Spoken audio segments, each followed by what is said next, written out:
If there is any one of you who has watched Bollywood movies or even Hollywood movies or even crime thrillers or web series which involve criminal scenes, and you have seen a story where there are two goons and the police goes to one person who has two people who have committed murder, and the police goes to one of them and says that if you come to our team, if you assist us, if you are ready to depose as a witness against the co-accused, against your friend with whom you committed this murder, then we'll save you from all the trouble. That means that we'll help you in getting pardon from the judge, and what we'll do is we'll use your testimony to make the conviction of the other accused possible.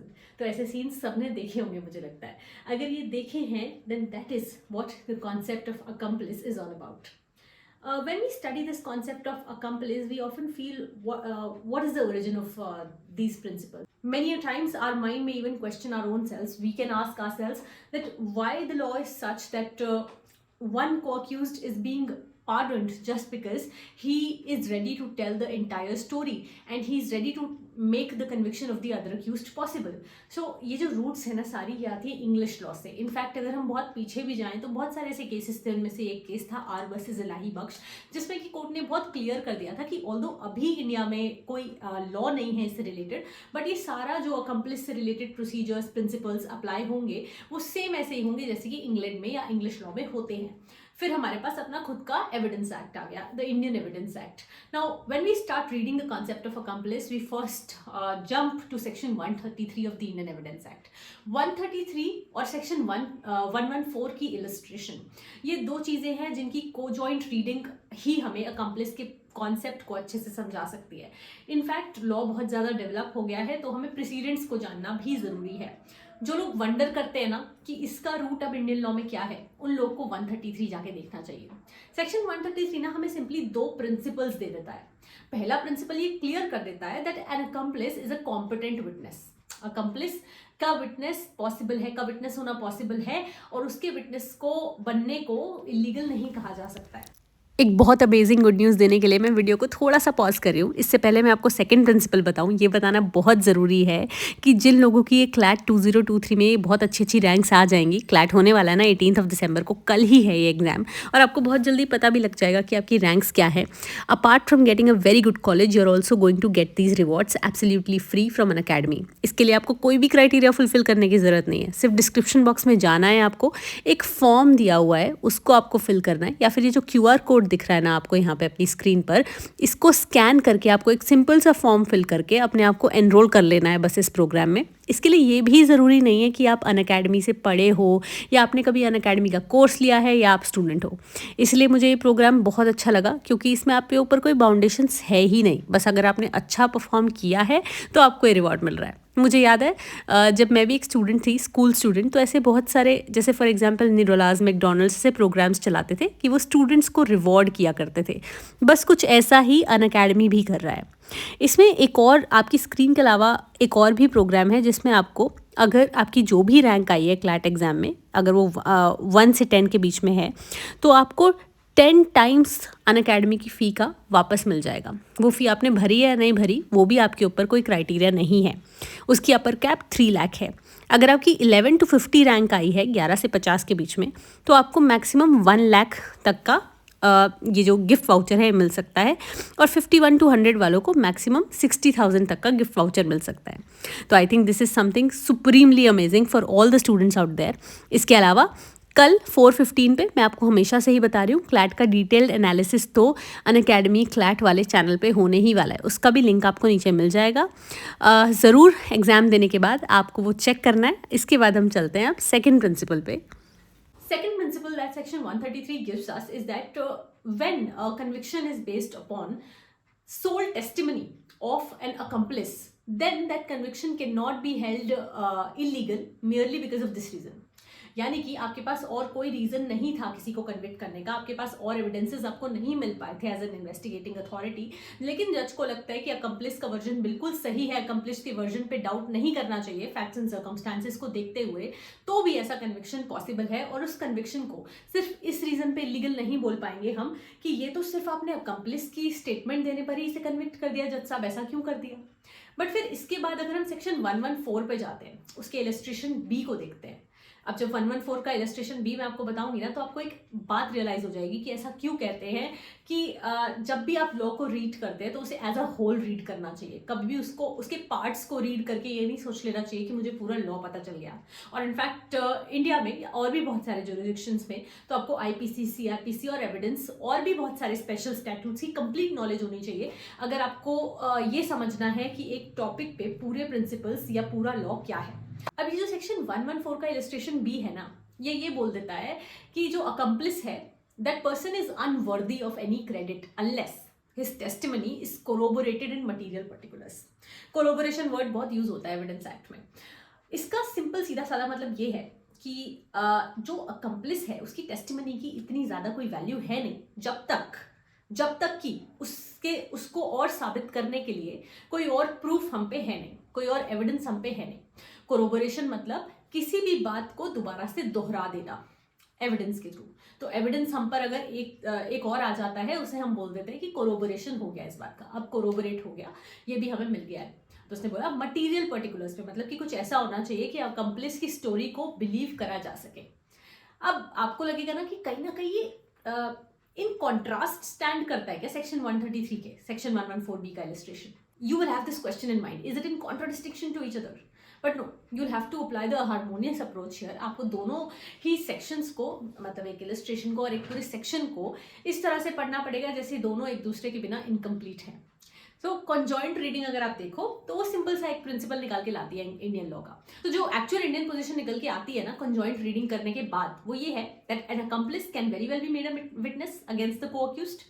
Second, a conviction of an accused can even merely entirely be based upon the statement of the accomplice. It will not be illegal by this mere reason that it is based entirely upon the statement given by or the evidence given by the accomplice or the testimony given by the accomplice.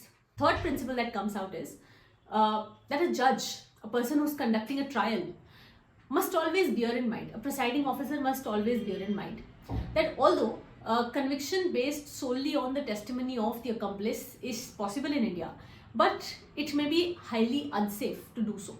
So a judge should always look for some kind of corroboration. जरूरी नहीं है कि वो पूरी तरह से ऐसी कोरोबोरेशन हो जो अकम्प्लिस की पूरी स्टोरी को, एक एक सीन को सच सच साबित करती हो कि उसने बोला कि हम दोनों पहले उठे, फिर हम लोग ने ब्रश किया, फिर हम लोग ने सोचा कि कहीं से एक गन का इंतजाम करते हैं, फिर हमने देसी गन का इंतजाम कर लिया कहीं से, फिर वो देसी गन थोड़ी ख़राब थी तो मैं उसको ठीक करवाने एक उसके मैन्युफैक्चरर के पास लेके चला गया एक गांव में। फिर उसके बाद जब हम वहाँ से वापस आ रहे थे तो वहाँ से आते हुए हमने एक ढाबे पे खाना खाया।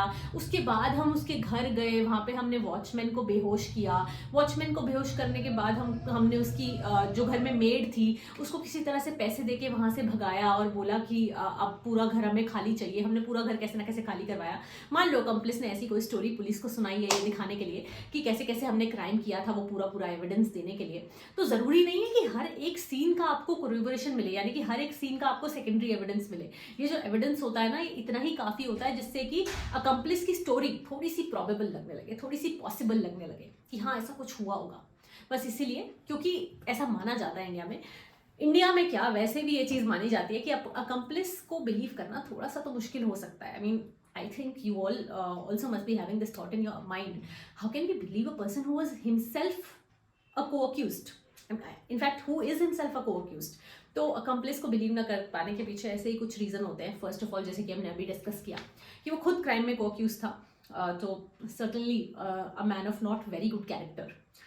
सेकेंडली, ये जो अकम्प्लिस है ये अपने ही टीममेट्स के खिलाफ गवाही देके, अपने ही टीममेट्स के अगेंस्ट डिपोज करके कोर्ट रूम में खड़े होके he is betraying his own team. So again a doubt on the character. Of course हम किसी भी ऐसे इंसान को एक अच्छा इंसान तो नहीं मानेंगे ना जिसने क्राइम भी किया, फिर उसके बाद क्राइम करने के बाद अपनी टीम को बिट्रे भी कर रहा है। थर्डली, उसके माइंड में एक चीज़ होगी वहाँ पे हमेशा कि अगर मैं ये डेपोजिशन दे देता हूँ then I will be out of the scene, I will not be harmed in any way by the police और बाय द कोर्ट्स। मुझे ये प्रोसीजर को पूरा सफ़र नहीं करना पड़ेगा, मुझे जेल नहीं जाना पड़ेगा, मुझे छोड़ दिया जाएगा, मुझे पार्डन ग्रांट कर दी जाएगी। तो ये इन्फ्लुएंस के चक्कर में भी वो कोई स्टोरी कुक अप कर सकता है। तो क्योंकि क्रिमिनल लॉ का ये भी प्रिंसिपल है कि no innocent should be punished, है ना। इसलिए उसको ध्यान में रखते हुए भी कि उसकी कुकड अप स्टोरी पे कोई गलत इंसान ना कन्विक्ट हो जाए, इसलिए भी ये जो कोरोबोरेशन की बात है ना, ये जो कोरोबोरेशन का प्रिंसिपल है, ये कहीं ना कहीं इंडियन एविडेंस एक्ट में है। और कहीं ना कहीं इसलिए बोलते हैं कि जजेस को, प्रिसाइडिंग ऑफिसर्स को डिसीजन देते हुए, जजमेंट लिखते हुए ये सब चीज़ें अपने माइंड में रखनी होती हैं for sure. Now you must be thinking कि यार आपको इतना सब कहाँ से पता लग गया? इंडियन एविडेंस एक्ट में तो सिर्फ एक सेक्शन दिया हुआ है और दूसरे सेक्शन में इलस्ट्रेशन दी हुई है। तो no, I'm not cooking up my own knowledge. In fact, I've got to know all of this from precedents. तो जैसे कि हमारा इंडियन सिस्टम है, हम सब कुछ केस लॉ से ही सीखते हैं आगे का. So there was a very good case law. There is a very good case law, in fact, a very good judgment of the year 1952. Kalyan Singh's case. Justice Bose wrote this judgment. He said something, and I'll quote it for you. All that is required is that there must be some additional evidence rendering the story of the accomplice possible. It probabilizes that the story of the accomplice is true. The corroboration need not be direct evidence that the accused committed the crime. It is sufficient that it is merely circumstantial evidence of his connection with the crime. So Justice Bose ने भी अपने बहुत अच्छे, बहुत प्यारे words में यही समझाने की कोशिश की थी कि accomplice की टेस्टिमनी के लिए जो कोरोबोरेशन चाहिए होती है, जो साथ में सेकेंडरी एविडेंसेस चाहिए होते हैं, वो हमें डायरेक्ट एविडेंसेस नहीं चाहिए। बस हमें सिर्फ इतना पता लगाना है कि कोई ना कोई कनेक्शन था क्राइम के साथ, जो वो स्टोरी दे रहा है उसमें कुछ ना कुछ दम तो है। अक्यूज्ड को कन्विक्ट करने के पीछे कोई ना कोई और रीजन तो है। उसके बाद में ना 1957 में supreme court justice Gajendra Gadkar, who later on went to become the chief justice of India, और भी बड़ी सारी इंटरेस्टिंग बातें हैं जस्टिस गजेंद्र गटकर के बारे में, but keeping those aside, it was the case of Sarwan Singh Ratan Singh versus state of Punjab. यहाँ पे जस्टिस गजेंद्र गटकर ने डुअल टेस्ट दिया। बोले कि किसी भी अकम्पलिस की स्टेटमेंट को या अकम्पलिस को विटनेस बनाने से पहले और उसकी टेस्टिमनी को एक्सेप्ट करने से पहले ट्विन टेस्ट एक तरह से सेटिस्फाई होना चाहिए, डबल टेस्ट। फर्स्ट टेस्ट जो जनरली हर विटनेस पे अप्लाई करता है कि क्या वो एक रिलायबल विटनेस है, हम उस पर रिलाय कर सकते हैं, क्या वो सिर्फ इसी रीजन से तो ये सब स्टोरी नहीं बना रहा है कि वो छूट जाएगा, कोर्ट का प्रेशर उस पर नहीं रहेगा इसके बाद, या पुलिस की डंडे इसके बाद उसको नहीं पड़ेंगे, क्या वो इस रीजन से तो ये सब नहीं कर रहा है। और सेकंड कि उसका जो ये टेस्टिमनी है, उसकी जो इस टेस्टिमनी है, that should have some sufficient corroboration. Again sufficient corroboration depends on the facts and circumstances of the case. So he said this sufficient corroboration need not be that there should be some direct evidence, it need not be related to every particular that he has stated, but कुछ ऐसे material particulars होने चाहिए जो अगर हमें सामने दिख जाते हैं, हमें वो crime से connection दिख जाता है, तो हाँ हम मान लेंगे कि इसके version में कुछ truth है। So the rule remains the same until today कि accomplice की testimony पे, approver की testimony पे अगर आप किसी को convict कर रहे हो को accused को, that is not illegal per se. But while passing that order of conviction, presiding officer, a judge must bear this in mind, that this corroboration is very, very necessary. But it can very well be dispensed with in certain cases. Those cases depend from fact to fact, and if there is a fit case जहाँ पे आपको लगता है corroboration की जरूरत नहीं है, पूरा दम है उसकी स्टोरी में, कहीं ना कहीं से probability दिख रही है, कुछ ना कुछ circumstances और दिख रहे हैं, तो इट्स ओके, छोड़ो, कोरोबोरेशन मत होने दो। छोटा मोटा सर्कमस्टेंशियल एविडेंस भी आपको दिख रहा है, कई बार जजेस बोलते हैं कि जरूरत नहीं है कोरोबोरेशन की। तो बस यही कुछ था। मुझे लगा कि आपको बहुत सारा बॉलीवुड फिल्में देख के डाउट आता होगा कि कैसे को अक्यूज्ड को इतना बेनिफिट दे देते हैं हमारा लीगल सिस्टम, हमारी पुलिस, हमारे कोर्ट्स, कि उसको छोड़ के और दूसरे अक्यूज पे फोकस करने लगते हैं। वो बस ये होता है कि क्राइम की जड़ तक जाना है, पता लगाना है कि क्राइम हुआ कैसे, कहाँ से हुआ, किसी को तो जो एक्चुअली इसके लिए रिस्पॉन्सिबल है, किसी को तो पनिशमेंट मिले, ज़रूर मिले। और बहुत बार ऐसा भी होता है कि पुलिस ट्रिक भी कर लेती है अक्यूज्ड पर्सन्स को, को अक्यूज्ड को कन्फेस कराने के लिए। बट ऑफ कोर्स आपको पता है कि कन्फेशन की एविडेंशियरी वैल्यू क्या है क्या नहीं, वो that's some topic for another day. एक चीज़ मुझे जाने से पहले और बता रही थी, कुछ वर्ड्स हैं, अप्रूवर, अकम्प्लिस, पार्टिसिपेस क्रिमिनस, ये लैटिन टर्म है, इन सबको हम सिनोनिमसली यूज करते हैं, जैसे सब सिमिलर है। सो पार्टिसिपेस क्रिमिनस का तो हाँ यही मतलब निकल के आता है। बट ये अप्रूवर और अकम्प्लिस है ना, इसमें बहुत थिन लाइन डिफरेंस है। अकम्प्लिस तो वो है जिसने क्राइम करने में हेल्प की है, अकम्पनी किया है अक्यूज्ड को, या वो हेल्प कितनी भी हो सकती है, वो हेल्प बिल्कुल इक्वल भी हो सकती है अक्यूज्ड की जितनी, उससे बहुत कम भी हो सकती है, सिर्फ प्रिपरेशन में हेल्प करवाना भी हो सकता है, मतलब उसका जो कंट्रीब्यूशन है ना क्राइम की तरफ, वो बहुत छोटा भी हो सकता है, बहुत बड़ा भी हो सकता है। हर तरह के लोग अकम्प्लिस बन सकते हैं। लेकिन ये जो दूसरा वर्ड है ना अप्रूवर, ये इससे एकदम सिनोनिमसली आप नहीं यूज कर सकते, एकदम इक्वल नहीं है वो अकम्प्लिस के। एक्चुअली होता क्या है, जब एक अकम्प्लिस अग्री करता है that in exchange of pardon I am agreeing that I will depose against my co-accused, I am agreeing that I will assist the police now, I am agreeing that I will assist the prosecution now, और मैं पूरे faith के साथ ये कह सकता हूं कि मैं एकदम सच बोलने वाला हूं इन सब चीजों में। और मैं सिर्फ इसलिए ये नहीं कह रहा हूं क्योंकि मुझे पार्टनर मिल जाएगी, ऑफकोर्स ये बेनिफिट भी उनके दिमाग में रहता है, तभी वो ये कर रहे हैं। जब वो इतना कह देता है और वो ये एक्सेप्ट कर लेता है, तब वो बन जाता है अप्रूवर, यानी कि उसने अप्रूव कर दिया कि हाँ मैंने भी इस क्राइम में कुछ ना कुछ तो असिस्ट किया था, बट अब मेरा मन बदल गया है, मेरा दिमाग बदल गया है, मैं थोड़ा सा सोच रहा हूँ और मैं अब असिस्ट करूंगा प्रोसिक्यूशन को। उस समय बनता है वो अप्रूवर। तो अगर आपको इस प्रोसीडिंग्स के बारे में कैसे होता है, क्या होता है, अगर सीआरपीसी से भी पढ़ना है, थोड़ा सा समझना है, so I think you can very well start with section 306 of the CrPC. It will guide you further on this aspect. I hope अगर आप लोगों की कोई कंफ्यूजन थी ये वेब सीरीज देख के और मूवीज देख के या कोई क्राइम थ्रिलर्स देख के या सीरियल देख के, बॉलीवुड हॉलीवुड कुछ भी देख के, कि ये जो को अक्यूज्ड को पकड़ के इनसे गवाही ले लेते हैं, इसमें कितनी सच्चाई है, क्या लॉ में ऐसा कोई प्रोविजन है, क्या लॉ में ऐसा कोई सेक्शन है, वो क्लियर हो गया होगा।